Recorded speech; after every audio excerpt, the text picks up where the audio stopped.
The Yoga Sutras of Patanjali, the Book of the Spiritual Man, an interpretation by Charles Johnston. Book 2, Sutras 1 to 27. Sutra 1. The practices which make for union with the soul are fervent aspiration, spiritual reading, and complete obedience to the Master. The word which I have rendered fervent aspiration means primarily fire, and in the Eastern teaching it means the fire which gives life and light, and at the same time the fire which purifies. We have therefore, as our first practice, as the first of the means of spiritual growth, that fiery quality of the will which enkindles and illumines, and at the same time the steady practice of purification, the burning away of all known impurities. Spiritual reading is so universally accepted and understood that it needs no comment. The very study of Patanjali's sutras is an exercise in spiritual reading and a very effective one, and so with all other books of the soul. Obedience to the Master means that we shall make the will of the Master our will, and shall conform in all ways to the will of the Divine, setting aside the wills of self, which are but psychic distortions of the one divine will.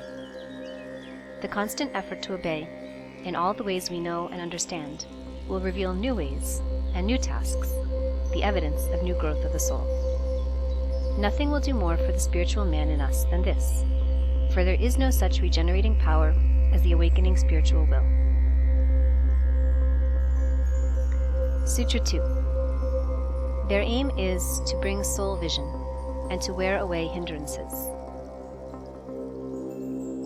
The aim of fervor, spiritual reading, and obedience to the Master is to bring soul vision and to wear away hindrances. Or, to use the phrase we have already adopted, the aim of these practices is to help the spiritual man to open his eyes, to help him also to throw aside the veils and disguises, the enmeshing psychic nets which surround him, tying his hands as it were, and bandaging his eyes. And this, as all teachers testify, is a long and arduous task, a steady uphill fight, demanding fine courage and persistent toil. Fervor, the fire of the spiritual will, is, as we said, twofold. It illumines, and so helps the spiritual man to see, and it also burns up the nets and meshes which ensnare the spiritual man. So with the other means, spiritual reading and obedience. Each in its action is twofold, wearing away the psychical and upbuilding the spiritual man. Sutra 3. These are the hindrances: the darkness of unwisdom, self-assertion, lust, hate, attachment. Let us try to translate this into terms of the psychical and spiritual man. The darkness of unwisdom is, primarily, the self-absorption of the psychical man, his complete preoccupation with his own hopes and fears, plans and purposes, sensations and desires, so that he fails to see, or refuses to see, that there is a spiritual man, and so doggedly resists all efforts of the spiritual man to cast off his psychic tyrant and set himself free. This is the real darkness, and all those who deny the immortality of the soul, or deny the soul's existence, and so lay out their lives wholly for the psychical mortal man and his ambitions, are under the power of darkness. Born of this darkness, this psychic self-absorption, is the dogged conviction that the psychic personal man has separate, exclusive interests which he can follow for himself alone. And this conviction, when put into practice in our life, leads to contest with other personalities, and so to hate. This hate, again, makes against the spiritual man, since it hinders the revelation of the high harmony between the spiritual man and his other selves, a harmony to be revealed only through the practice of love, that perfect love which casts out fear. In like manner, lust is the psychic man's craving for the stimulus of sensation, the din of which smothers the voice of the spiritual man, as, in Shakespeare's phrase, the cackling geese would drown the song of the nightingale. And this craving for stimulus is the fruit of weakness, coming from the failure to find strength in the primal life of the spiritual man. Attachment is but another name for psychic self-absorption, for we are absorbed not in outward things, but rather in their images within our minds, our inner eyes are fixed on them, our inner desires brood over them, and we blind ourselves to the presence of the prisoner, the enmeshed and fettered spiritual man. Sutra 4. The darkness of unwisdom is the field of the others. These hindrances may be dormant, or worn thin, or suspended, or expanded. Here we have really two sutras in one. The first has been explained already. In the darkness of unwisdom grow the parasites, hate, lust, attachment. They are all outgrowths of the self-absorption of the psychical self. Next, we are told that these barriers may be either dormant, or suspended, or expanded, or worn thin. Faults which are dormant will be brought out through the pressure of life, or through the pressure of strong aspiration. Thus expanded, they must be fought and conquered. Or, as Patanjali quaintly says, they must be worn thin, as a veil might, or the links of manacles. Sutra 5. The darkness of ignorance is holding that which is unenduring, impure, full of pain, not the soul, to be eternal, pure, full of joy, the soul. This we have really considered already. The psychic man is unenduring, impure, full of pain, not the soul, not the real self. The spiritual man is enduring, pure, full of joy, the real self. The darkness of unwisdom is, therefore, the self-absorption of the psychical, personal man, to the exclusion of the spiritual man. It is the belief, carried into action, that the personal man is the real man, the man for whom we should toil, for whom we should build, for whom we should live. This is that psychical man of whom it is said, "He that soweth to the flesh shall of the flesh reap corruption." Sutra 6. Self-assertion comes from thinking of the seer and the instrument of vision as forming one self. This is the fundamental idea of the Sankhya philosophy, of which yoga is avowedly the practical side. To translate this into our terms, we may say that the seer is the spiritual man, the instrument of vision is the psychical man, through which the spiritual man gains experience of the outer world. But we turn the servant into the master. We attribute to the psychical man, the personal self, a reality which really belongs to the spiritual man alone, and so, thinking of the quality of the spiritual man as belonging to the psychical, we merge the spiritual man in the psychical. Or, as the text says, we think of the two as forming oneself. Sutra 7. Lust is the resting in the sense of enjoyment. This has been explained again and again. Sensation as, for example, the sense of taste, is meant to be the guide to action. In this case, the choice of wholesome food, and the avoidance of poisonous and hurtful things. But if we rest in the sense of taste, as a pleasure in itself, rest that is, in the psychical side of taste, we fall into gluttony, and live to eat instead of eating to live. So with the other great organic power, the power of reproduction. This lust comes into being through resting in the sensation and looking for pleasure from that. Sutra 8. Hate is the resting in the sense of pain. Pain comes, for the most part, from the strife of personalities, the jarring discords between psychic selves, each of which deems itself supreme. A dwelling on this pain breeds hate, which tears the warring selves yet further asunder and puts new enmity between them, thus hindering the harmony of the real, the reconciliation through the soul. Sutra 9. Attachment is the desire toward life, even in the wise, carried forward by its own energy. The life here desired is the psychic life, the intensely vibrating life of the psychical self. This prevails even in those who have attained much wisdom, so long as it falls short of the wisdom of complete renunciation, complete obedience to each least behest of the spiritual man, and of the master who guards and aids the spiritual man. The desire of sensation, the desire of psychic life, reproduces itself, carried on by its own energy and momentum, and hence comes the circle of death and rebirth, instead of the liberation of the spiritual man. Sutra 10. These hindrances, when they have become subtle, are to be removed by a countercurrent. The darkness of unwisdom is to be removed by the light of wisdom, pursued through fervor, spiritual reading of holy teachings and of life itself, and by obedience to the Master. Lust is to be removed by pure aspiration of spiritual life, which, bringing true strength and stability, takes away the void of weakness which we try to fill by the stimulus of sensations. Hate is to be overcome by love. The fear that arises through the sense of separate, warring selves is to be stilled by the realization of the one self, the one soul in all. This realization is the perfect love that casts out fear. The hindrances are said to have become subtle when, by initial efforts, they have been located and recognized in the psychic nature. Sutra 11. Their active turnings are to be removed by meditation. Here is, in truth, the whole secret of yoga, the science of the soul.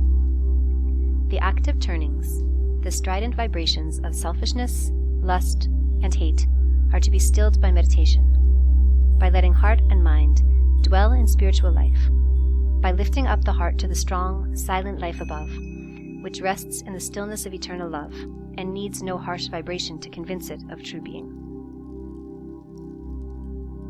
Sutra 12.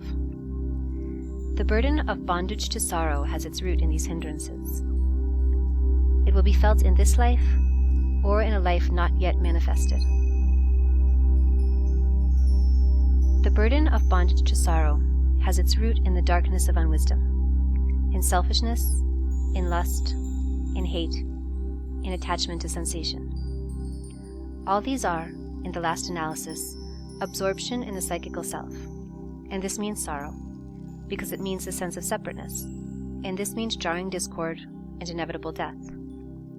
But the psychical self will breed a new psychical self, in a new birth, and so new sorrows in a life not yet manifest. Sutra 13.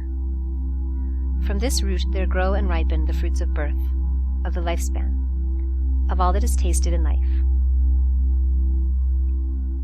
Fully to comment on this would be to write a treatise on karma and its practical working in detail, whereby the place and time of the next birth, its content and duration are determined. And to do this, the present commentator is in no wise fitted. But this much is clearly understood, that through a kind of spiritual gravitation, the incarnating self is drawn to a home and life circle which will give it scope and discipline, and its need of discipline is clearly conditioned by its character, its standing, its accomplishment. Sutra 14. These bear fruits of rejoicing or of affliction, as they are sprung from holy or unholy works. Since holiness is obedience to divine law, to the law of divine harmony, and obedience to harmony strengthens that harmony in the soul, which is the one true joy, therefore joy comes of holiness, comes indeed in no other way. And as unholiness is disobedience, and therefore discord, therefore unholiness makes for pain, and this twofold law is true, whether the cause take effect in this, or in a yet unmanifested birth. Sutra 15. To him who possesses discernment, all personal life is misery, because it ever waxes and wanes, is ever afflicted with restlessness, makes ever new dynamic impresses in the mind, and because all its activities war with each other. The whole life of the psychic self is misery, because it ever waxes and wanes, because birth brings inevitable death, because there is no expectation without its shadow, fear. The life of the psychic self is misery, because it is afflicted with restlessness, so that he who has much finds not satisfaction, but rather the whetted hunger for more. The fire is not quenched by pouring oil on it, so desire is not quenched by the satisfaction of desire. Again, The life of the psychic self is misery because it makes ever new dynamic impresses on the mind, because a desire satisfied is but the seed from which springs the desire to find like satisfaction again. The appetite comes in eating, as the proverb says, and grows by what it feeds on. And the psychic self, torn with conflicting desires, is ever the house divided against itself, which must surely fall.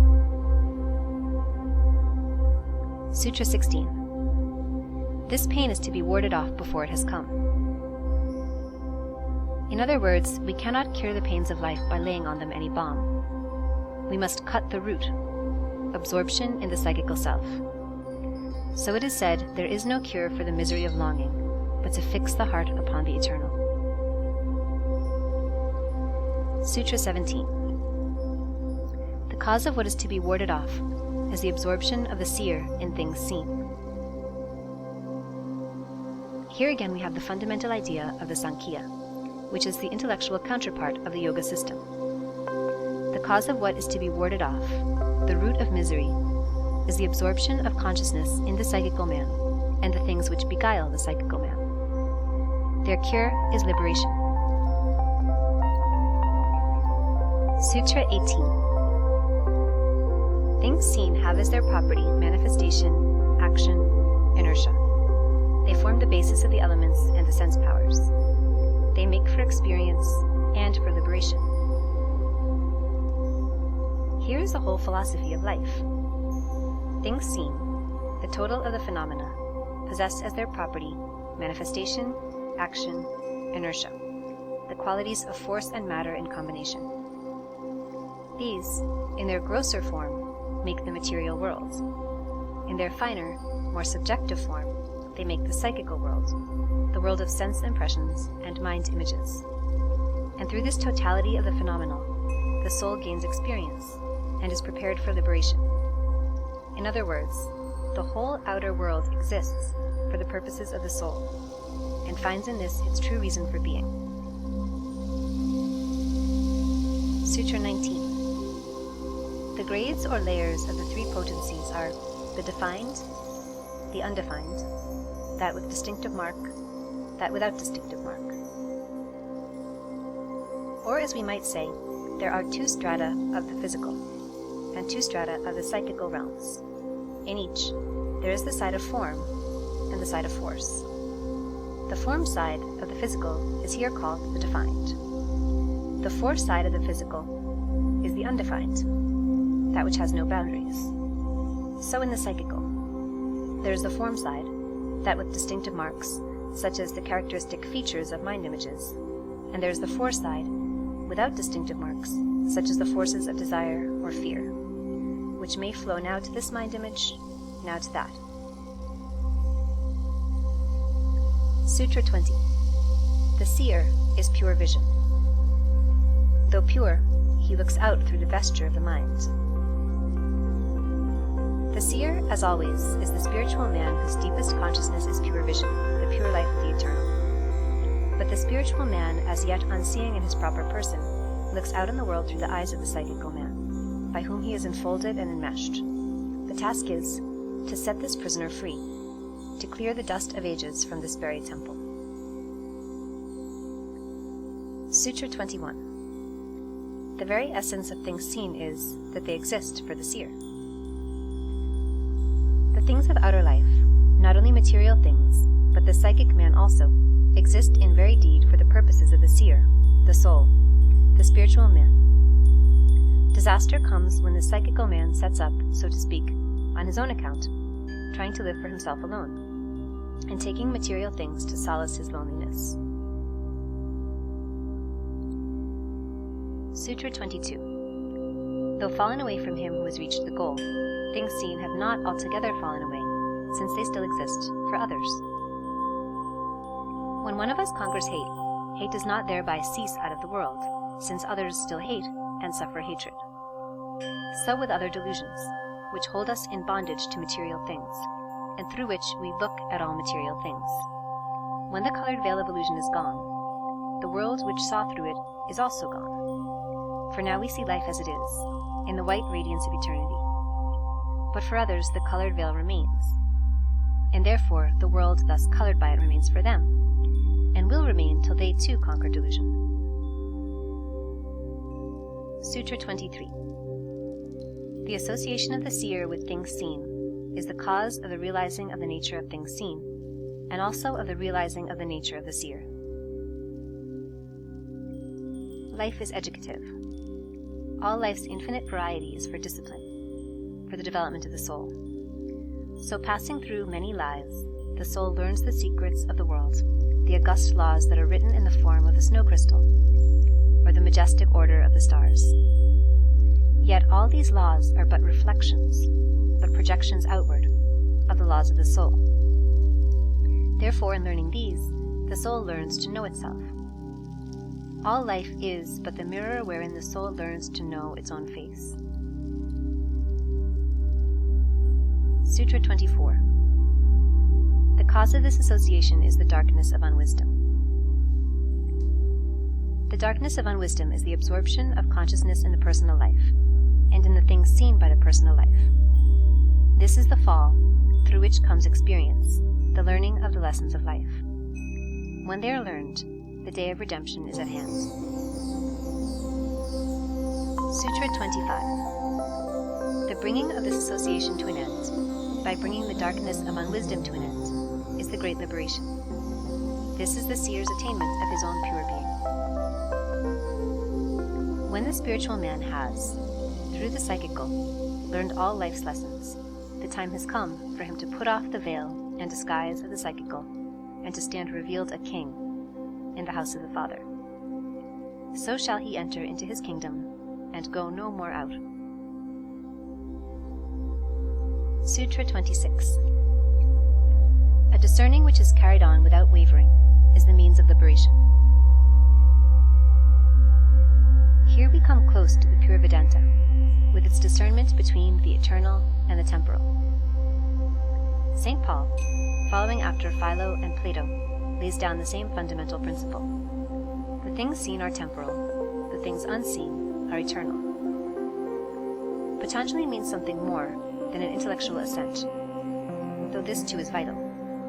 He has in view a constant discriminating, in act as well as thought, of the two ways which present themselves for every deed or choice, always to choose the higher way, that which makes for the things eternal, honesty rather than roguery, courage and not cowardice, the things of another rather than one's own, sacrifice and not indulgence.